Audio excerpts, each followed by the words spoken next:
Are you still talking about Jeffrey Epstein? This guy's been talked about for years. And are people still talking about this guy, this creep? I laughed at how stupid it was. So, remember the biggest creep of the century? Yeah, Jeffrey Epstein. Well, his brother just came out swinging, slamming the FBI, mocking Fox News, and basically calling the whole thing a joke. I mean, why the heck would Epstein's brother stick up for the heinous crimes committed by calling the FBI's new memo stupid? There is major turmoil inside the Justice Department tonight over the handling of files in the Jeffrey Epstein investigation. What's actually buried inside those 300 gigabytes of secret files? And will this memo finally kill the murder rumors or pour gasoline on them? Brew yourself a cup of tea, because things are about to get real messy as I put you onto the new shocking facts of this case. Let's rewind a bit. Jeffrey has always been a creep. His legal creep record dates back to as early as 2005, but in 2019, justice was finally served and he was sent behind bars. Epstein was arrested on conspiracy charges and federal sex trafficking. While awaiting trial, he died in his jail cell. Looks like the biggest scandal of the decade just got a whole lot juicier. Jeffrey Epstein's death at the Metropolitan Correctional Center was officially ruled to be a suicide.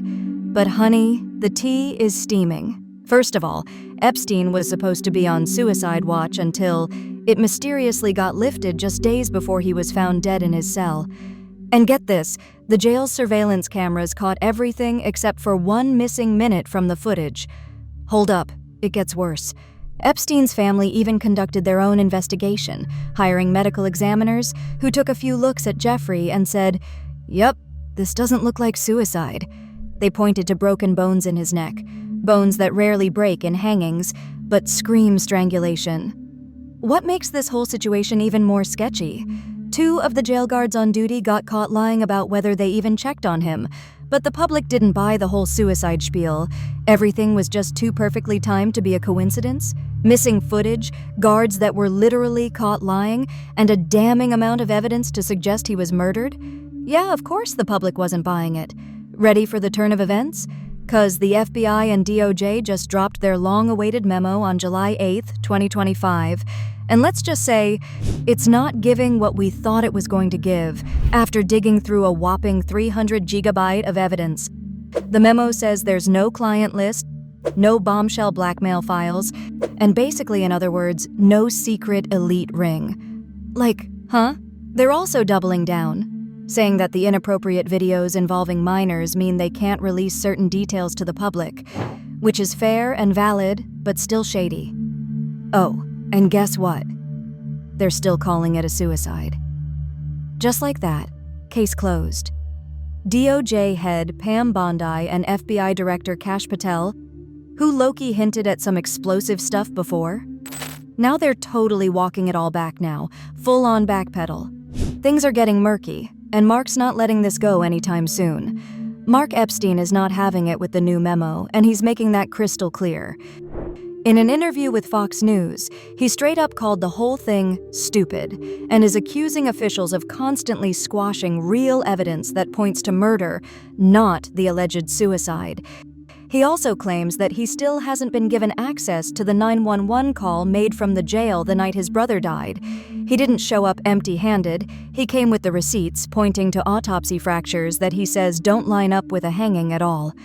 Mark even insists that his brother was actually looking forward to his bail hearing. In his words, his brother had a motive to live, not die. So if that's the case, then what's the truth?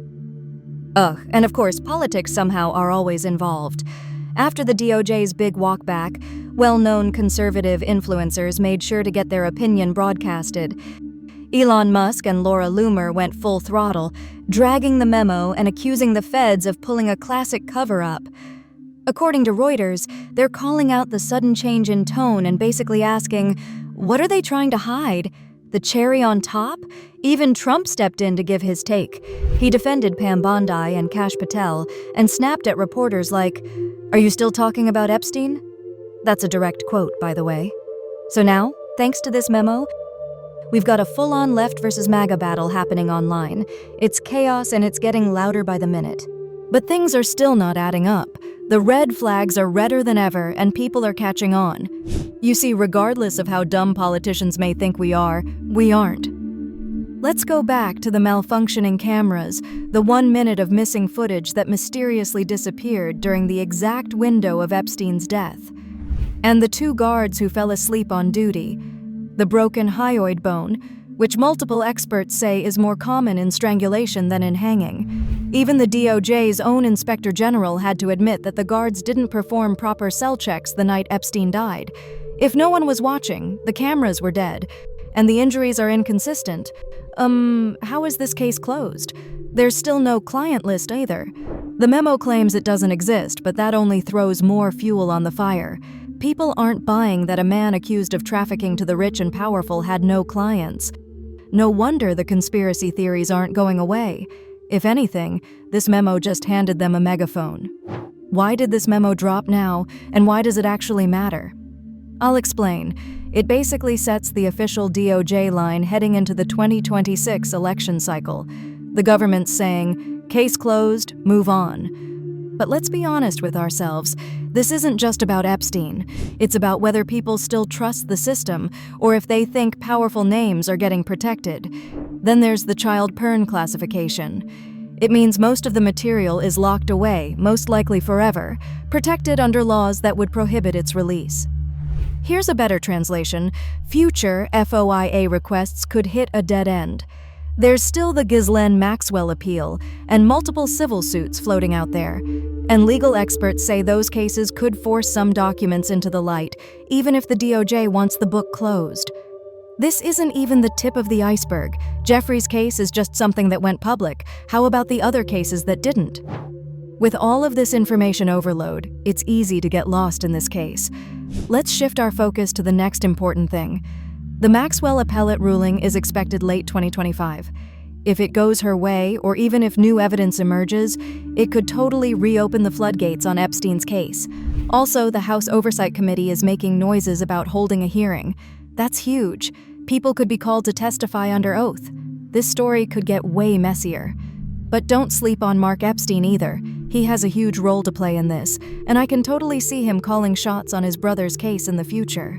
He might sue to get his hands on the missing 911 jail call audio, since he went public about not having it. The family's not backing down anytime soon, and will pursue this case until they get what they want. The truth.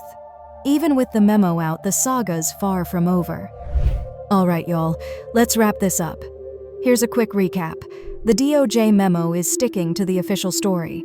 Jeffrey Epstein's death was suicide, but there's a ton of evidence saying otherwise. This case has gotten so messy that even Trump commented on it. And Mark Epstein, he's still calling it murder, and honestly, with all these unanswered questions, who can blame him? Do you buy the claim that there's no client list? Or do you think this is just part of a bigger cover-up? Drop your vote in the comments right now. What do you think really happened? We'll be back with updates because this Epstein saga story is far from over. Hit subscribe and ring that notification bell so you don't miss out.